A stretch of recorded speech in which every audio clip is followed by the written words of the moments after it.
இயேசுவுக்கே புகழ். இன்று நம்முடைய தியானத்தின் 21வது நாள். 21வது நாளாகி இன்றைய தியான சிந்தனைகள் அனைத்தையும் கடவுளுடைய பாதத்தில் வைத்து நாம் ஒரு சிறு ஜெபத்தோடு தொடங்குவோம். முடிந்தால் கண்களை மூடியவாறு ஒரு பயபக்தியோடு, ஒரு ஜெப உணர்வோடு இந்த ஜெபத்தில் கலந்து கொண்டால் நன்றாக இருக்கும். ஜெபிப்போமாக.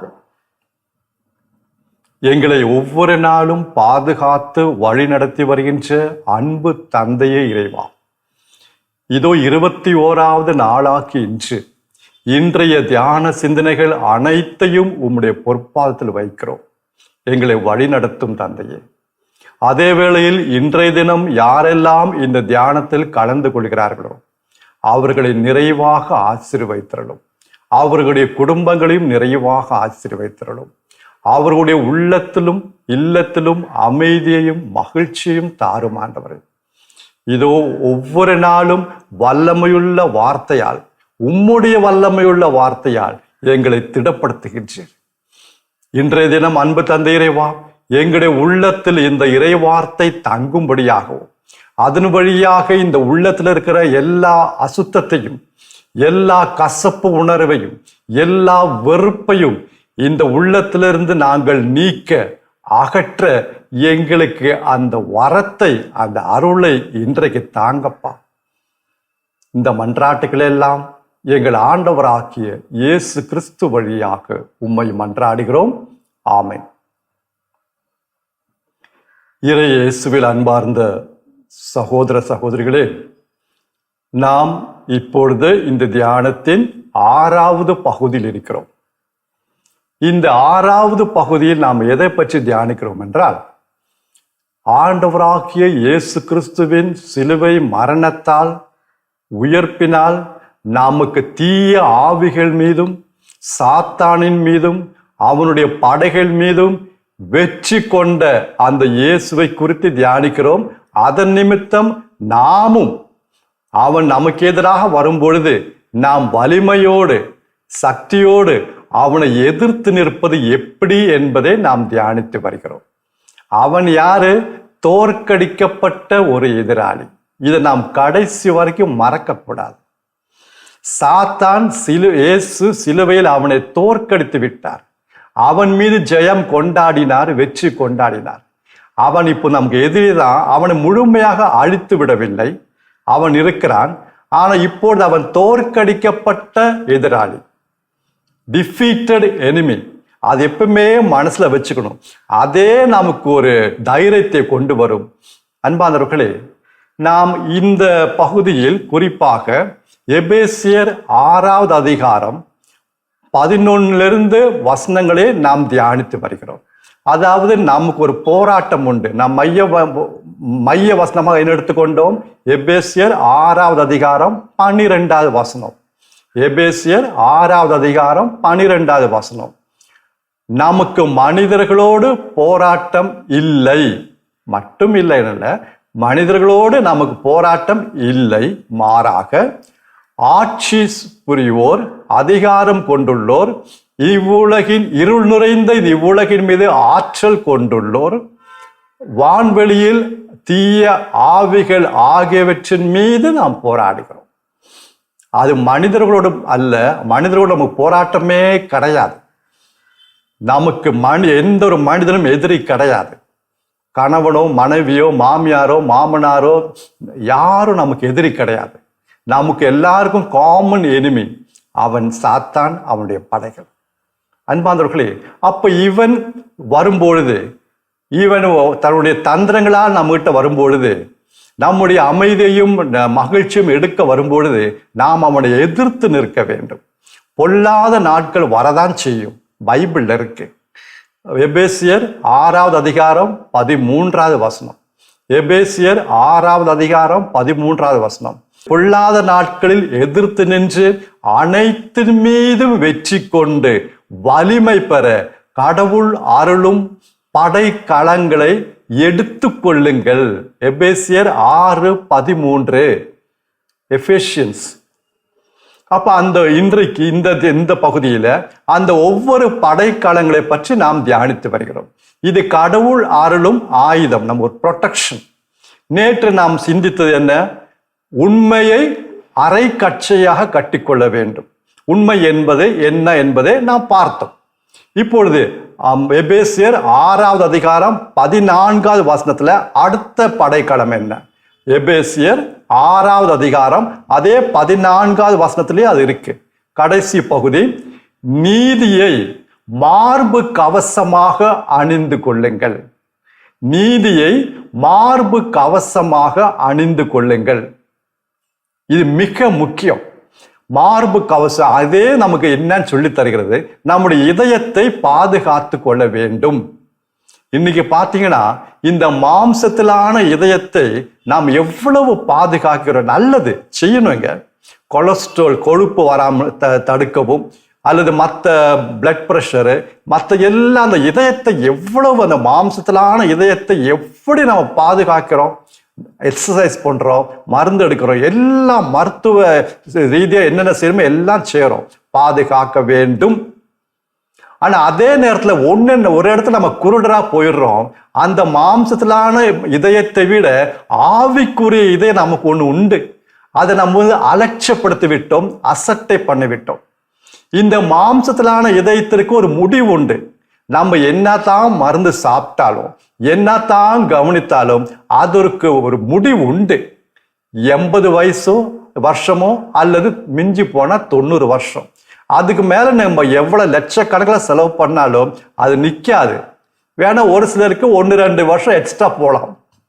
அன்பானவர்களே, அதுக்காக நம்ம மருந்து சாப்பிடக்கூடாதுன்னு சொல்ல வரல. மருந்து சாப்பிட வேண்டும், அதுக்கு என்ன செய்யணுமோ செய்யணும். ஆனா என்ன சொல்ல வரேன்னா, அதுக்கு ஒரு முடிவு உண்டு. ஆனா ஆவிக்குரிய இதயத்திற்கு முடிவு கிடையாதுங்க. அப்ப எதற்கு நம்ம அதிகமா முக்கியத்துவம் கொடுக்க வேண்டும்? ஆவிக்குரிய இதயம். டாக்டருங்களுக்கு என்னத்தான் நெஞ்ச கிழிச்சாலும் இந்த ஆவிக்குரிய இதயத்தை பார்க்க முடியாது. இது ஆவிக்குரிய வாழ்க்கை. இந்த ஆவிக்குரிய இதயத்தை பார்க்க முடியும். ஆனா நமக்கு ஒவ்வொருவருக்கும் அந்த இதயத்தை உணர முடியும். எப்படி உணர முடியும்? என்ன சிம்டம்ஸ், என்ன அடையாளங்களு? ஒண்ணு இல்லை. தயவுசெய்து நம்முடைய வாழ்க்கையை ஆராய்ந்து பாருங்க. இந்த மாதிரிலாம் இருக்கா? சிம்டம்ஸை பாருங்க. எப்பயாவது தளர்ந்து போகிறோமா? நம்முடைய வாழ்க்கையில் சோர்வு வருகிறதா? ஏன் நான் இவரை கட்டிக்கிட்டேன், ஏன் நான் இந்த பொண்ணை கட்டிக்கிட்டேன், இவரை கட்டிக்கிட்டு எனக்கு என்னத்த சுகத்தை நான் கண்டேன், இந்த குடும்பத்துல பிறந்து நான் என்னத்த சுகத்தை கண்டேன், ஏன் அவங்க இப்படி நடந்துக்கிறாங்க, அவங்கள பார்க்க அவங்க முகத்துல முழிக்கவே பிடிக்கலையே. ஒரு வெறுப்பு, கசுப்பு, இருட்டு, சோர்வு, பயம், அச்சம், நாளைக்கு என்ன ஆகுமோ, இதெல்லாம் ஏன் வருது? இந்த எண்ணங்கள்லாம் ஏன் வருது? இது உள்ளத்திலிருந்து வருது. அதுதான் ஆவிக்குரிய இதயம். இந்த உள்ளம் இது கண்களுக்கு தெரியாது, ஆனா நமக்கு தெரியும். எவ்வளவு வீக்காவது நமக்கு தெரியும். இந்த மாதிரி எல்லாம் சிம்டம்ஸ் இருந்துச்சுன்னா தளர்ந்து போகிறோம், சோர்வு அடைகிறோம்.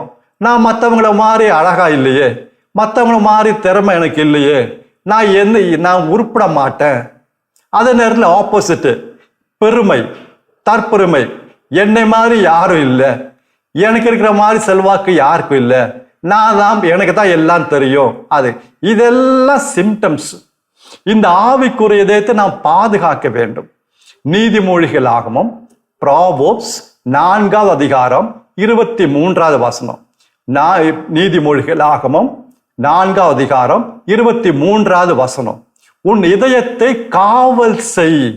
God your heart.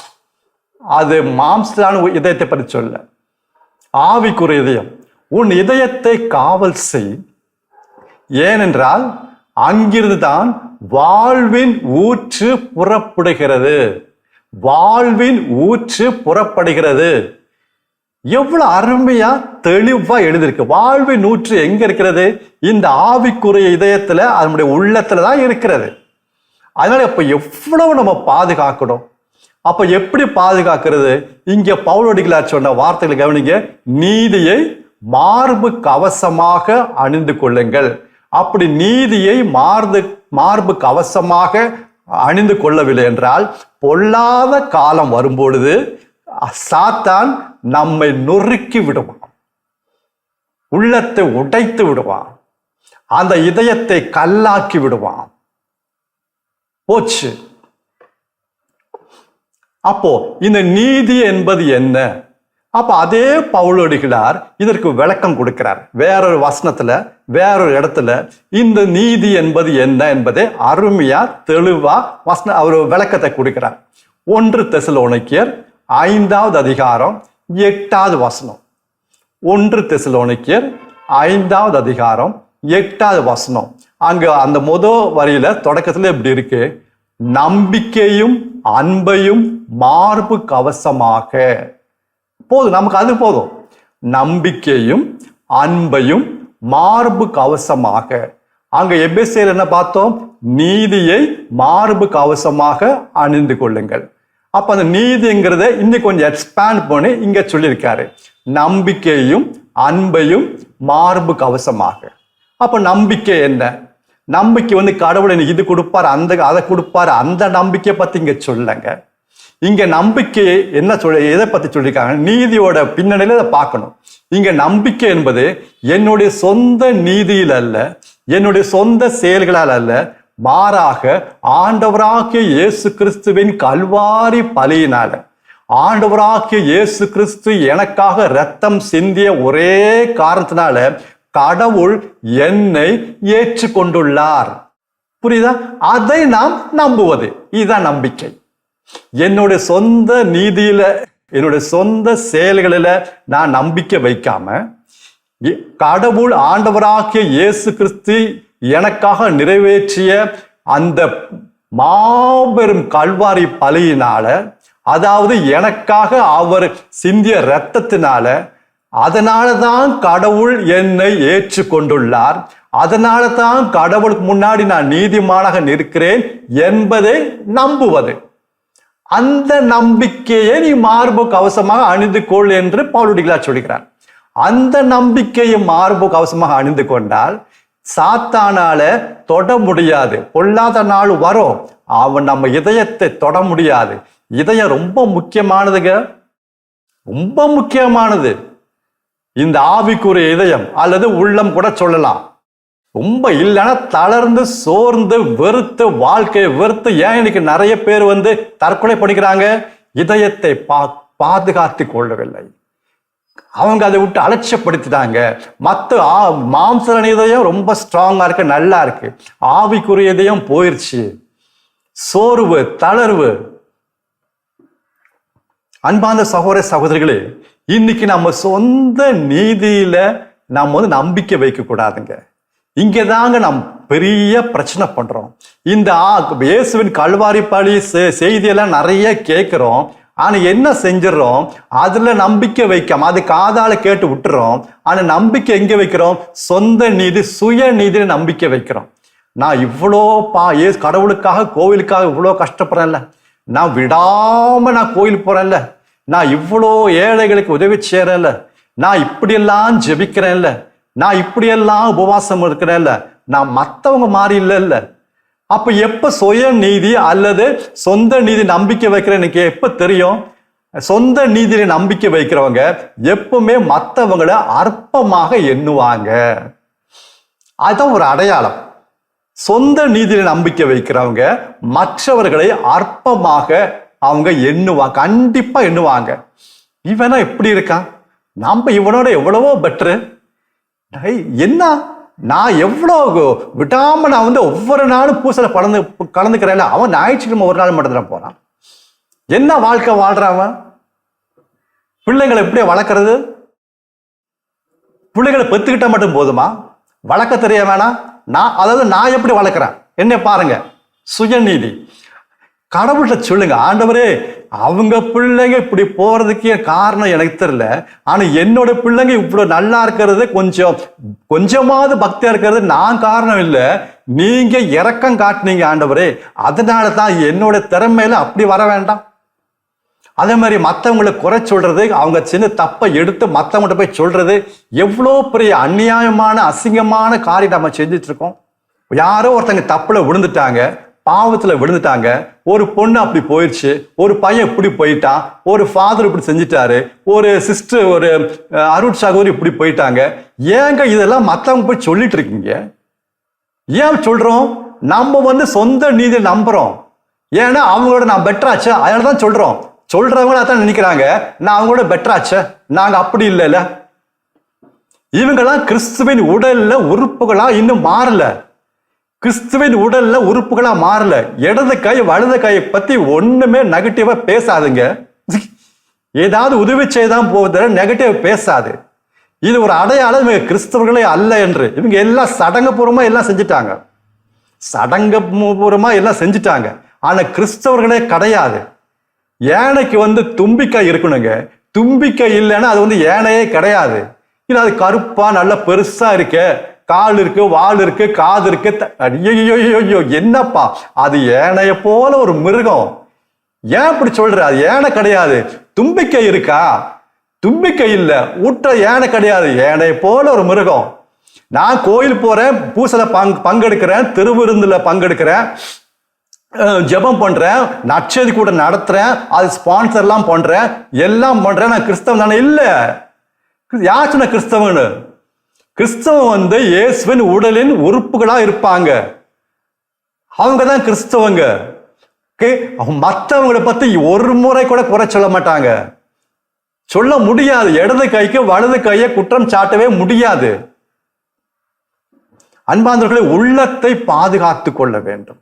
உள்ளத்தை நாம் பொல்லாத நாள் வரப்போகிறது, பொல்லாத நிச்சயம் வரும். அதனால அவங்க போடுற விஷத்தை உள்ள நம்ம போடக்கூடாது. டைரக்டா சொல்லுங்க, இங்க பாருங்க, உங்களுக்கு ஏதாவது இப்படி சொல்லணும்னா நீங்க உங்களுக்குள்ள வச்சுக்கோங்க. இந்த மாதிரி வாட்ஸ்அப்ல மற்றவங்களை பத்தி தப்பா என்னுடைய போனுக்கு அனுப்பாதீங்க. நம்முடைய நட்புறவு கட் பண்ணிடுவேன். தைரியமா சொல்லுங்க, வேண்டாம், இது நம்மை அழித்து விடும். சொந்த கணவன் கூட மனைவிட்ட யாராவது தப்புனா சொல்லக்கூடாதுங்க. சொந்த மனைவி கணவன்கிட்ட கூட உங்களுக்கு ஏதாவது பொண்ணு தப்பா போச்சு, ஒரு பையன் தப்பா போயிட்டானா, ஒருத்த ஃபார் இப்படி போயிட்டாரா, இல்ல அந்த சிஸ்டர் இப்படி போயிட்டாங்களா, சொந்த மனைவி கூட கணவன்கிட்ட சொல்லக்கூடாது. கடவுள்கிட்ட அழுவணும், கடவுளே நான் இருக்கிறது உங்களுடைய இரக்கத்தினால, நீங்க என்னை தாங்கி பிடித்திருக்கிறதுனால தான் நான் இப்படி விடாம இருக்கேன், இல்லைன்னா நான் அவங்கள விட மோசமா போயிருப்பேன் ஆண்டவரே அப்படின்னு அழுவணும்.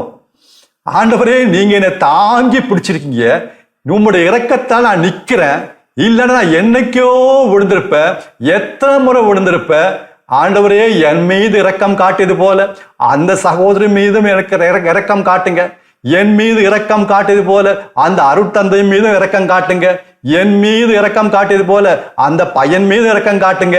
இவங்கெல்லாம் கிறிஸ்துவின் உடலின் உறுப்புகள். ஏங்க, கிறிஸ்தவ வாழ்வுல ஃபர்ஸ்ட் மிக முக்கியமானது கிறிஸ்துவின் உடலின் உறுப்புகளா இருக்கிறது. கிறிஸ்தவ வாழ்வு எப்ப தொடங்கினது? பெந்தகோஸ்து திருவிழா அன்னைக்கு ஆவியானவர் இறங்கி வந்த பொழுதுதான் கிறிஸ்தவ வாழ்வு தொடங்கியது, புதிய உடன்படிக்கை வாழ்க்கை தொடங்கியது. அங்க நடந்த சம்பவம் என்ன? ஃபர்ஸ்ட் இன்சிடென்ட் என்ன? தனித்தனியா இருந்த அவங்க 120 பேரு, ஆள் கூட்டமா இருந்த அந்த 100 பேரு ஒன்னா ஆயிட்டாங்க, ஒரே உடல் ஆயிட்டாங்க, கிறிஸ்துவின் உடல் ஆயிட்டாங்க, நாங்கள் என்று சொல்ல ஆரம்பிச்சிட்டாங்க. இதாங்க ஃபர்ஸ்ட் இன்சிடென்ட். அதுதான் கிறிஸ்தவ வாழ்வு. அன்பான சகோதர சகோதரிகளே, நீதியை மார்பு கவசமாக நாம் அணிந்து கொள்ள வேண்டும். அதாவது மீண்டும் சொல்லுகிறேன், என்ன நீதி? ஆண்டவராகிய இயேசு கிறிஸ்து கல்வாரி பலியினால அல்லது அவர் சிந்திய இரத்தத்தினாலதான் தந்தையாம் கடவுள் என்னை ஏற்றுக்கொண்டுள்ளார். அதனால தான் அவருக்கு முன்னாடி நான் நீதிமானாக நிற்கிறேன், என்னுடைய சொந்த நீதியால் அல்ல என்பதை நம்புவது நம்பிக்கை. அடுத்தது பவுலடிகளார் அந்த நீதியை மார்பு கவசமாக அணிந்து கொள்ள வேண்டும் என்பது அது சொன்னதற்கு அந்த விளக்கம் என்ன சொல்றாரு? 1 தெசலோனிக்கேயர் 5:8. 1 தெசலோனிக்கேயர் 5:8. நம்பிக்கையும் அன்பையும் மார்பு கவசமாக. நம்பிக்கையும் அன்பையும் மார்பு கவசமாக. அப்ப நம்பிக்கை என்னங்கிறத நம்ம பார்த்துட்டோம். ஆண்டவராக இயேசு கிறிஸ்துவின் சிலுவை மரணத்துல நம்புவது, அதன் நிமித்தம் கடவுளை ஏத்துக்கிட்டாரு. என்னுடைய பக்தி முயற்சிகளால் அல்ல, என்னுடைய செயல்களால் அல்ல, என்னுடைய ஜெபத்தினால் அல்ல, என்னுடைய வழிபாடு ஆராதனையினால் அல்ல. ஒன்லி ஒன் ரீசன், அவருடைய மகன் ரத்தம் சிந்தியதால். அடுத்தது அன்பு. இந்த அன்பு சகோதர அன்பை குறிக்கிறது. அன்பானவர்களே, இந்த எல்லா அதை ஒண்ணு மட்டும் பைபிளை போக்கஸ் பண்ண பத்தாது. பைபிள் எப்பவுமே பேலன்ஸ்ட் இருக்கு. யோவான் நற்செய்தி 3வது அதிகாரம் 16வது வசனம் நமக்கு எல்லாம் தெரியும். தம் மகன் மீது நம்பிக்கை கொள்ளும் எவரும் அழியாமல் நிலை வாழ்வு பெறும் பொருட்டு தம் ஒரே மகனை அனுப்பும் அளவிற்கு கடவுள் இந்த உலகத்தின் மீது அன்பு கூர்ந்தார். சிலர் இந்த வசனத்தை எடுத்துட்டு இதுதான் பைபிள்ல முக்கியமான வசனம், இதுதான் சென்ட்ரல் தீம், இது மட்டும் இருந்தாலே போதும், இதுதான் பைபிள். அப்படி கிடையாது. பைபிள் எப்பவும் பேலன்ஸ். என எழுதி உள்ளது, எனவும் எழுதி உள்ளது, என எழுதி உள்ளது, எனவும் எழுதி உள்ளது. அப்போ யோவான் 3:16 தான் இப்ப நான் சொன்னது. யோவான் நற்செய்தி 3வது அதிகாரம் 16 வசனம் சொன்னது. எல்லாம் அதுதான் மிக முக்கியமான வசனம் அப்படின்னு சொல்றேன். இல்ல, எனவும் எழுதியுள்ளது. அது என்ன? 1 யோவான் 3:16. 1 யோவான் 3:16. அங்கே என்னது? அவர் நமக்காக உயிரை கொடுத்ததால் அன்பு என்ன என்று அறிந்து கொண்டோம். எனவே நாமும் நம் சகோதர சகோதரிகளுக்காக உயிரை கொடுக்க கடமைப்பட்டுள்ளோம். அதாவது எவ்வளவு மற்றவங்களுக்கு ஒரு உதவி செய்ய முடியுமோ நாம் உயிரை கொடுத்தாவது அவங்களுக்கு உதவி செய்வது, அவருடைய நன்மைக்காக நாம் வாழ்வது. அப்போ யோவான் நற்செய்தி 3:16 மட்டும் இல்லைங்க, அந்த 1 யோவான் 3:16 சேர்த்து வச்சுக்கணும். ஒரு ரூபா நோட்டுல, 100 ரூபா நோட்டுல ஒரு பக்கம் மட்டும் பிரிண்ட் பண்ணியிருந்தா அந்த நோட்டு செல்லாது. 2 பக்கமும் அச்சடிச்சிருக்கணும். பைபிள் எப்பவுமே இப்படிதான். அன்பு, பிறர் அன்பு ரொம்ப முக்கியமானதுங்க. ஒருத்தர் ஆண்டவர் இயேசு கிறிஸ்துவிட்ட முதன்மையான கட்டளை எதுன்னு கேட்டார். ஒரு கட்டளை தான் கேட்டாரு. முதன்மையான கட்டளை என்ன? அப்ப இயேசு சொன்னாரு, உன் கடவுளாகிய ஆண்டவரே முழு உள்ளத்தோட முழு அப்படி சொல்லி நிறுத்திருக்கலாம்ல? நோ. அதே போல உன்னை போல அயலானையும் நேசி. அதே போல ஒன்னு சொல்லி நிறுத்தல. ஏன்னா எழுதியுள்ளது, எனவும் எழுதியுள்ளது. அப்போ நம்பிக்கையும் அன்பையும் மார்பு கவசமாக. இன்னைக்கு இந்த அன்பு எப்படி இருக்கிறது? யார் மீதாவது வெறுப்பு இருக்கிறதா? இன்னும் நம்ம நீதியை மார்பு கவசம் அணிந்து கொள்ளவில்லை. நமக்கு ரொம்ப டேஞ்சரஸ். யார் மீதாவது மன கசப்போ வெறுப்போ மன்னிக்க முடியாத தன்மையோ, யார் நமக்கு எதிராக செஞ்சுட்டு அவங்கள பத்தி இல்லாத பொல்லாத நான் பேசுறோமோ, அன்பு இல்லை, சகோதர அன்பு இல்லை. பொல்லாத நாள் வரும் பொழுது அவன் நம்மை கவ்வி விடுவான். இதெல்லாம் நிறைய பேரு உள்ளம் உடைந்து அவங்க தெரிய மாட்டேங்குது. அவங்க நினைக்கிறாங்க இதெல்லாம் மனித வாழ்க்கையில, நம்முடைய வாழ்க்கையில சகஜமா. நோ, என்ன சகஜம்? கிறிஸ்து இப்படிதான் சோர்ந்து போய் தளர்ந்து போய் ஏன் இந்த வாழ்க்கை பயந்து போய் வாழ்ந்தாரா? கிறிஸ்து வாழ்ந்த வாழ்வு கிறிஸ்துவ வாழ்வு. நமக்கு முன்மாதிரி ஆண்டவராக இயேசு கிறிஸ்து. அவரு இந்த மாதிரி வாழலையே. அவர் உள்ளத்தை, இதயத்தை நல்லா பாதுகாத்து கொண்டார். ஆமா, உள்ளத்துல வேற ஒண்ணும் உள்ளவர் யாராவது தப்பா ஏதாவது சொன்னாங்கன்னா அவ்வளவுதான், ஓ வேலை நீ பாருங்க. அன்பான சகோதர சகோதரிகளே, நம்முடைய மாம்சமான இதயத்தை நல்லா பாதுகாத்து கொள்ள வேண்டும். அதை விட ஆவிக்குரிய இதயத்தை அதிகமாக பாதுகாத்து கொள்ள வேண்டும். எப்படி? நீதியை மார்பு கவசமாக அணிந்து கொள்ள வேண்டும். Protect your heart. ஏன்னா வாழ்வின் ஊற்று அதிலிருந்து தான் புறப்படுகிறது.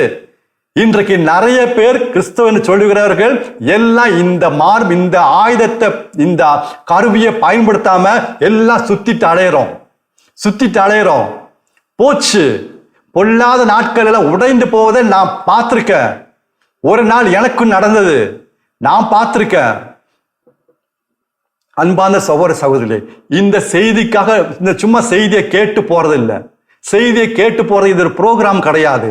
இது நம்முடைய வாழ்க்கை பிரச்சனை, லைஃப் அண்ட் டெத் பிரச்சனை, நிலை வாழ்வு பிரச்சனை. விட்டுறாதீங்க. தூய ஆவியானவரை ஜெபிப்போம். தூய ஆவியானவரே, இந்த ஆவிக்குரிய இதயத்தை பற்றி இன்னைக்கு தான் நான் புரிந்து கொண்டேன், சரியாக புரிந்து கொண்டேன். அந்த இதயத்தை, என்னுடைய இதயத்தை பாதுகாத்து கொள்ள எனக்கு துணை செய்யுங்க. அந்த நீதியை நான் பெற்றுக்கொள்ளவும் அதை மார்பு கவசமாக எப்படி நாம் அணிந்து கொள்வது என்பதை எனக்கு இன்னும் அதிகமாக சொல்லித்தாங்க. உள்ளத்துல வேற யாரும் இருட்டு வராம, இருளை விடாம என்னை பாதுகாக்க எனக்கு உதவி செய்யுங்க என்று நாம் ஜெபிப்போமா? இந்த உள்ளம் தூய்மையாக இருக்க வேண்டும். தூய உள்ளத்தோர் பேர் பெற்றோர் அவர்கள் கடவுளை காண்பார்னு சொல்லி இருக்கிறது. ஆண்டவரே, தூய ஆவியானவரே, எனக்கு உதவி செய்யுங்க. எனக்கு ஒண்ணுமே செய்ய முடியாது, நான் சாதாரண ஒரு மனிதன், களிமண் என்று கதறி தூய ஆவியானவரை ஜெபிக்கும் போது அவரே நமக்கு அந்த நீதியை தருவாருங்க. அவரே அந்த நீதியை நமக்கு கொண்டு வந்து மார்பு கவசமாக அவர் வைப்பாருங்க. வாவ், நிச்சயமா செய்வாருங்க. எப்படி சொல்றீங்க கேக்குறீங்களா? ஏனெனில் இதுவே தகுந்த காலம்.